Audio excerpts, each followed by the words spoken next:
Welcome to தங்கமுட்டை channel. இன்னைக்கு நம்ம என்ன ரெசிபி பார்க்க போறோம்னா பூசணிக்காய் தொக்கு.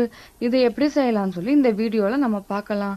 இதுக்கு தேவையான பொருட்கள்: 1 டேபிள் ஸ்பூன் கடுகு, 1/2 ஸ்பூன் குழம்பு மிளகாய்த்தூள், 1/4 ஸ்பூன் மஞ்சள், 2 வத்தல், கருவேப்பிலை, உப்பு தேவையான அளவு, 10 சின்ன வெங்காயம் நல்லா கட் பண்ணி வச்சது, பூசணிக்காய் 250 கிராம் 1/4 கிலோ, வெல்லம் கொஞ்சம் எடுத்துக்கோங்க.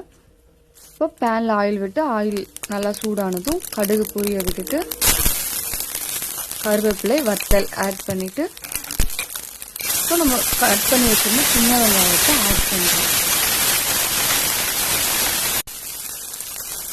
தேவையான அளவு சால்ட்.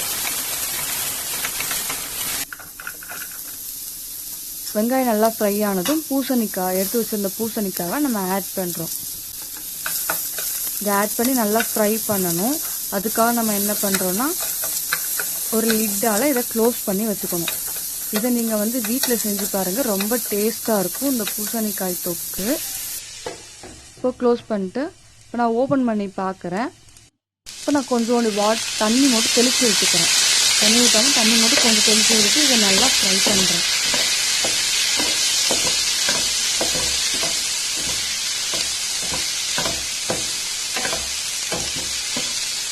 நீங்கள் இதை மீடியம் ஃப்ளேம்லேயே வச்சு செய்யுங்க. இப்போது நம்ம குழம்பு மிளகாய் தூளும் மஞ்சள் தூளும் ஆட் பண்ணி நல்லா ஃப்ரை பண்ணிக்கிறேன். இந்த ரெசிபியை நீங்கள் வீட்டில் செஞ்சு பாருங்கள். செஞ்சு பார்த்துட்டு லைக் பண்ணுங்கள், ஷேர் பண்ணுங்கள், கமெண்ட் பண்ணுங்கள் அண்ட் சப்ஸ்கிரைப் பண்ணுங்கள். கீழே இருக்கிற பெல் பட்டனை கிளிக் பண்ணுங்கள். பூசணிக்காவை நல்லா ஃப்ரை பண்ணிக்கோங்க. இந்த மாதிரி கொஞ்சம் மசிச்சு வர்ற மாதிரி வரும்.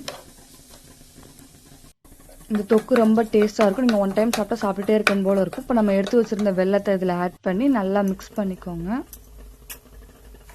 இது சின்ன குழந்தைங்களுக்கு கொடுத்தா ரொம்ப சத்து,